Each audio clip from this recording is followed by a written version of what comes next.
Hi everyone, so for my next video tonight and my last one for the day, I am going to do a book tag. Yay! I am going to do the Nightmare Before Christmas book tag. Story, I looked for that movie for a couple years on Blu-ray and it was always sold out because it's like, I don't know, Blu-ray comes out like once a year or something, I don't know. Either that or it was like really expensive. It was like $30, $40, and I just did not have that to spend on a single movie. Finally, like sometime months ago, last year, whatever, I finally got it on Blu-ray. My Nightmare Before Christmas. So here we go. Here is the tag. So I watched Hardback Hoarder, Allie from Hardback Hoarder, do this. She did a great video, and I'm kind of stealing her number one answer. So number one is Sally. Love someone who loves someone a lot and gets them in the end. And she said PETA. And I have to agree.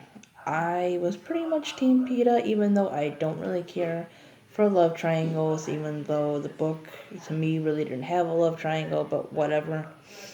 And I don't care about romance all that much, but I think he really loved Katniss and everything.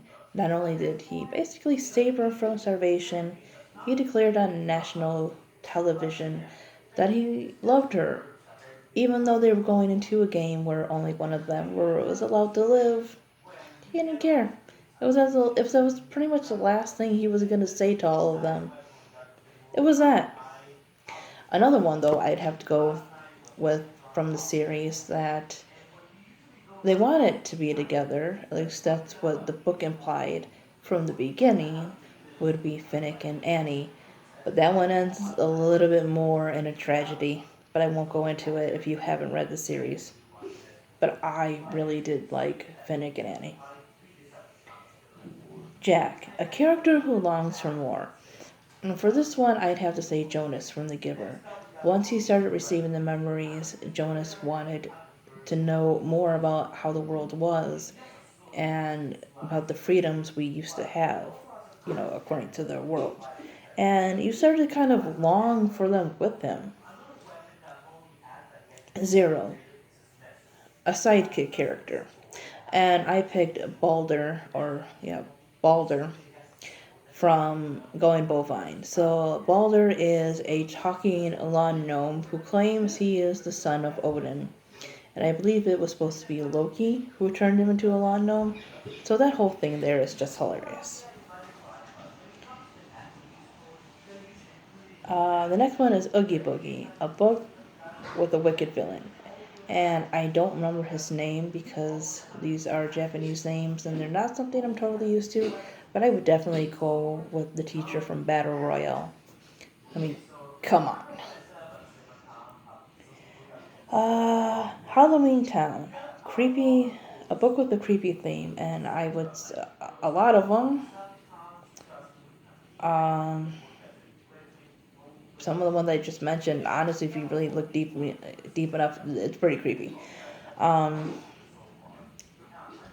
but I would say Unwind, and that is about it's like this young adult dystopian that they have a civil war over like pro-life and pro-choice, and they come up with a very scary solution to that, which is literally taking children apart, and that's kind of creepy.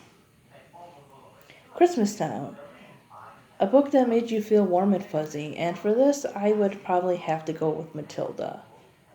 Smart little girl, loves learning, loves books. Yeah, there you go. What's this? A book that surprised you, and I would have to say I have not read the whole series, but probably Pretty Little Liars. I didn't care for the show, but I honestly am entertained by the books. So I think that's it, and I'm gonna tag a couple people. And if you're watching this, you are tagged. I just can't remember everybody's name off the top of my head.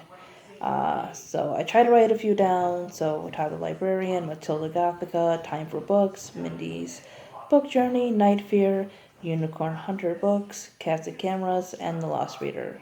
Thanks for watching, guys. Bye-bye.